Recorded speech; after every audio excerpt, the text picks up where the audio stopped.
Hola, soy Silvia Hurtado, soy doctora en psicología. Hay personas cuyos cerebros tienen mayor capacidad de almacenaje de información o que van más rápido de lo habitual. Tanto si les ocurre una cosa como si les ocurre la otra o las dos a la vez, se trata de cerebros hipereficientes, que algunas personas nacen con cerebros mejor dotados que otros. Entonces, con eso en general se nace y luego hay que irlo aprovechando esa cualidad, como el que nace con mucho pelo y tiene que aprender a manejarlo y a hacer un buen uso. Entonces, estas personas con cerebros hipereficientes tienen una ventaja y es que les cunde mucho a poco que se pongan a estudiar o a aprender lo que sea, pero tienen también un riesgo y es que están predispuestos a que con dificultades que les ponga la vida por delante se les estropee, se les enrede y se les enmarañe y entren en bucle y dejen de funcionar correctamente su cerebro. Es lo que les ha pasado a lo largo de toda la historia de la humanidad a los sabios y a los genios, que se les ha considerado locos a lo largo de su vida según han ido envejeciendo, porque a tanta cantidad de información y a tanta velocidad es muy fácil que se puedan tropezar y que puedan perder el control. Entonces, a las personas que tienen trastorno límite de personalidad les pasa algo parecido, porque en la mayoría de los casos tienen cerebros hipereficientes que los tropiezos o los problemas de apego han hecho que se les estropee y que no les luzca. Por eso es el título del libro de Dolores Mosquera de Diamantes en Bruto.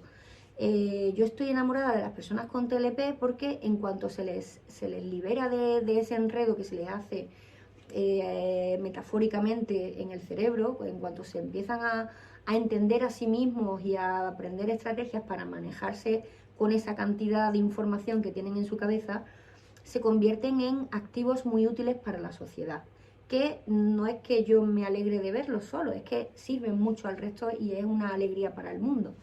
Entonces, a mí me recuerdan las personas que tienen trastorno límite de personalidad al cuento del patito feo.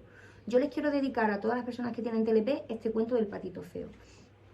El cuento es que una mamá pata puso 5 huevos debajo de un árbol al lado de un estanque y con mucha ilusión estaba esperando a que se abrieran los huevos y nacieran los patitos.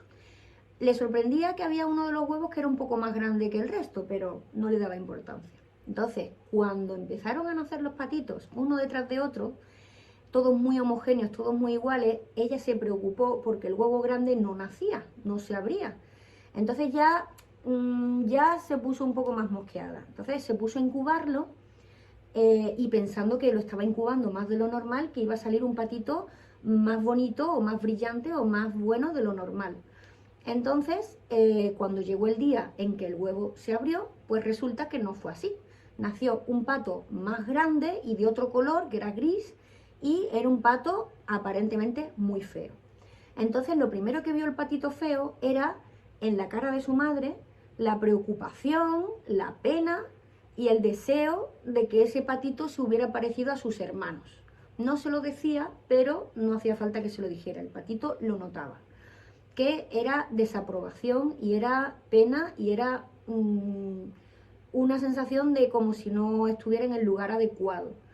Cuando el patito miró a su alrededor y vio a sus hermanos lo que hacían era llamarle feo y burlarse de él. Entonces el patito ya no le cabía duda en que tenía que irse de allí porque ese no era su sitio. Iba intentando buscar gente que se pareciera a él. Entonces se cruzó con unas gallinas y lo que hizo fue que agachó el cuello para parecerse a ellas, para que lo aceptaran. Pero lo que pasó fue que le dieron picotazos en la cabeza, no lo aceptaron. El patito siguió paseando, se cruzó con un gato y lo que hizo el patito feo fue encoger sus plumas para no abultar tanto, para ver si se identificaba el gato con él o él con el gato. El gato le dio un zarpazo.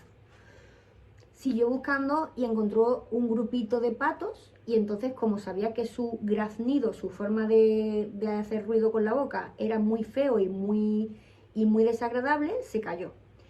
Y entonces los patos, al verlo callado, pues se metían con él, le cantaban canciones haciéndole bullying. Entonces llegó un momento en el que el patito lo que hizo fue que se arrinconó, se pegó contra una pared para no dar sombra a nadie, para que nadie se metiera con su cuello, para que nadie se metiera con él y para no estorbar. Y pues consiguió que todo el mundo aceptara que él se quedara ahí arrinconado y nadie hizo nada por evitarlo. Entonces el patito se sentía muy solo, no veía que se pareciera a nadie, entonces daba por hecho que él tenía un problema muy gordo, que él tenía un defecto, porque nadie era como él. Entonces estaba claro que el problema era suyo. Solamente le hacían caso los gorriones que se habían caído de los pájaros, los gorriones que se habían caído de los árboles, los escarabajos, las moscas, las lombrices, todos los animales que no tenían, que no eran bien aceptados por el resto, eran con los que el patito era amigo, el patito feo. Entonces llegó un día en que, andando por el campo, en un estanque, descubrió que había una cisne hembra y se enamoró perdidamente de ella. Sintió una conexión inmediata que nunca había sentido antes con ningún otro animal y parecía que conocía a ese cisne de toda la vida.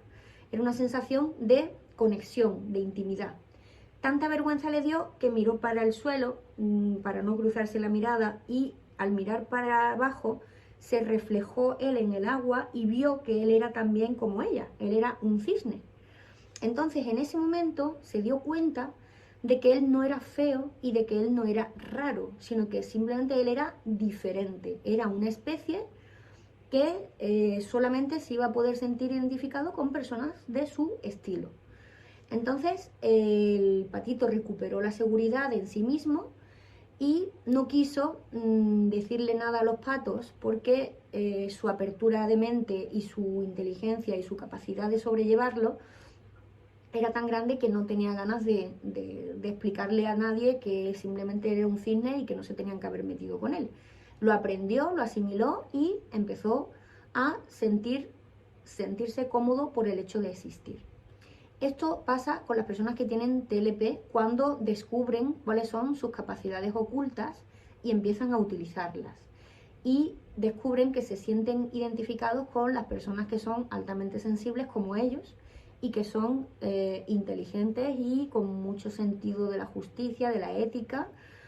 Y por eso a mí este cuento me recuerda muchísimo a mis pacientes con TLP, a los cuales yo les admiro muchísimo, y si a ellos pues también les ha gustado este vídeo, pues que le den a like y que se suscriban al canal.